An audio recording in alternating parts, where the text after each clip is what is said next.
Assalamualaikum warahmatullahi wabarakatuh.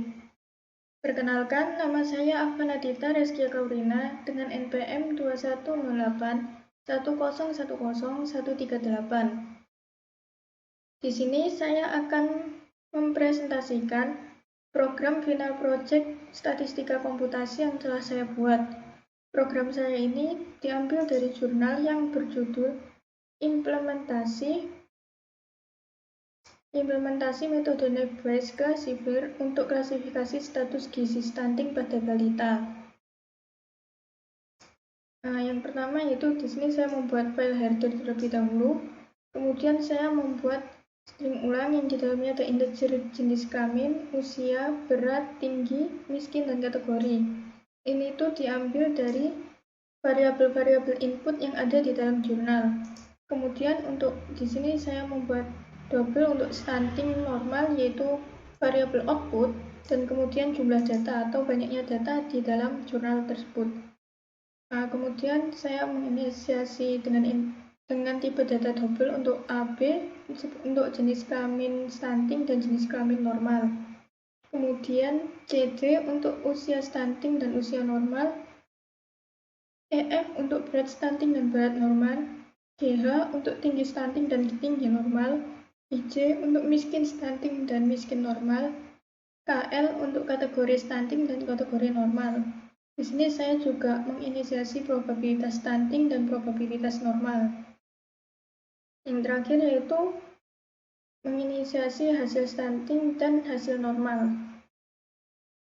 Kemudian di sini ada fungsi main. Yang pertama di sini program akan menampilkan judul dari program saya yaitu Final Project Statistika Komputasi, program klasifikasi status gizi pada balita menggunakan metode Nebwise. Di sini kemudian program akan menampilkan atau menanyakan variabel-variabel input kepada user. Yang pertama yaitu klasifikasi jenis kelamin, apakah laki-laki atau perempuan. Kemudian klasifikasi usia, apakah bayi untuk yang usianya kurang dari 12 bulan dan anak untuk yang usianya lebih dari sama dengan 12 bulan. Kemudian untuk klasifikasi berat badan ada 3, yaitu yang pertama rendah kurang dari 2,5 kilo, normal 2,5 kilo sampai dengan 4 kilo, atau lebih untuk yang beratnya lebih dari 4 kilo. Kemudian klasifikasi tinggi badan yang pertama pendek, apabila anaknya kurang dari 85 cm, normal untuk yang tinggi badannya 85 sampai dengan 110 cm, kemudian tinggi apabila anak tersebut tinggi badannya lebih dari 110 cm. Kemudian program juga akan memastikan apakah anak tersebut berasal dari keluarga miskin. Jika ya, maka user cukup menginputkan angka 1, jika ya, tidak, maka user cukup menginputkan angka 2. Kemudian program juga akan menanyakan apakah anak tersebut masuk dalam kategori normal atau pendek. Terus kemudian di sini kita menyimpan jumlah data yaitu sebanyak 36. 36 ini didapatkan dari banyaknya data yang ada di jurnal tersebut. 30 data untuk anak yang menderita stunting dan 6 data untuk yang tidak terkena stunting atau normal. Kemudian di sini ada fungsi dari jenis kelamin. Apabila user memilih jenis kelamin laki-laki atau nomor 1, maka program akan menyimpan A18 dan B1. Maksudnya yaitu untuk laki-laki yang menderita stunting itu sebanyak 18 orang dan laki-laki yang normal itu sebanyak 1 orang. Kemudian di sini jenis kelamin 2 yaitu untuk perempuan.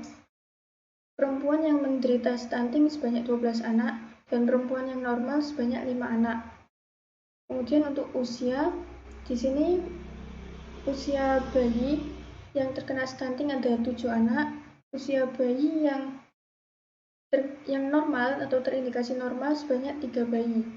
Kemudian di sini untuk yang usia anak itu yang terkena stunting ada 23 dan yang normal sebanyak 3 anak. Kemudian untuk berat, di sini ada rendah, normal, dan lebih. Berat yang pertama yaitu E sama dengan 2, atau anak yang terindikasi beratnya rendah dan terkena stunting sebanyak 2 anak, dan yang normal tidak ada. Kemudian untuk yang klasifikasi normal, yang terkena stunting sebanyak 6 anak dan yang normal 1 anak. Kemudian untuk yang beratnya lebih, untuk yang terkena stunting ada 22 anak dan yang normal ada 5 anak. Kemudian di sini ada tinggi, yang pertama tinggi sama dengan 1 atau dikategorikan sebagai pendek, itu G sama dengan 14, H sama dengan 2, dan yang normal G sama dengan 16, H sama dengan 4. Kemudian untuk yang tingginya dalam kategori tinggi, G sama dengan 0 dan H juga sama dengan 0.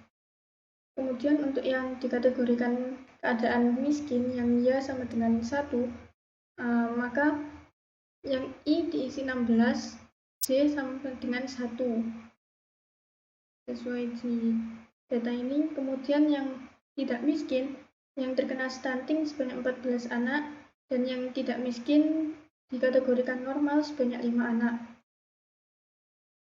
Kemudian yang dikategorikan rendah mengalami stunting sebanyak 11 anak dan yang normal tidak ada atau kosong. Kemudian di sini kategori pendek itu yang terkena stunting ada 19 dan yang tidak terkena stunting ada 6.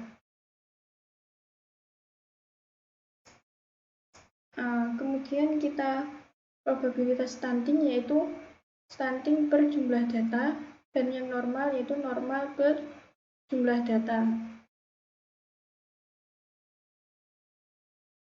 Di sini apabila stunting sama dengan 0, maka akan dilakukan perhitungan seperti ini.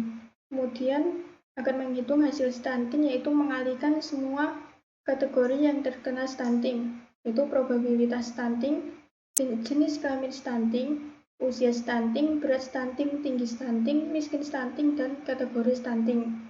Kemudian program akan menampilkan nilai dari probabilitas stunting.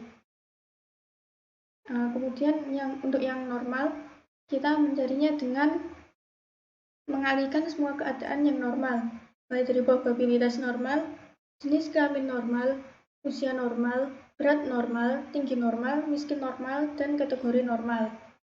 Semua itu dikalikan, kemudian program akan menampilkan hasil dari probabilitas normal. Kemudian di sini apabila hasil stunting lebih besar dari hasil normal, maka anak tersebut dinyatakan mengalami stunting. Apabila hasil normal lebih besar dari hasil stunting, maka anak tersebut dikategorikan sebagai normal. Kemudian kita coba untuk mendemokan. Di sini kita mencoba programnya menggunakan data uji, yaitu di sini yang pertama jenis kelamin laki-laki, usia bayi, terus berat badannya rendah, klasifikasi tinggi badannya tergolong pendek. Di situ apakah berasal dari keluarga miskin? Iya. Kemudian kategori pendek. Maka hasilnya dari hasil perhitungan menggunakan Naive Bayes ini, anak tersebut dikategorikan mengalami stunting gizi. Maka orang tua harus rutin timbang berat badan di posyandu untuk memantau kesehatan dari buah hatinya. Sekian penjelasan dari saya, kurang lebihnya mohon maaf. Wassalamualaikum warahmatullahi wabarakatuh.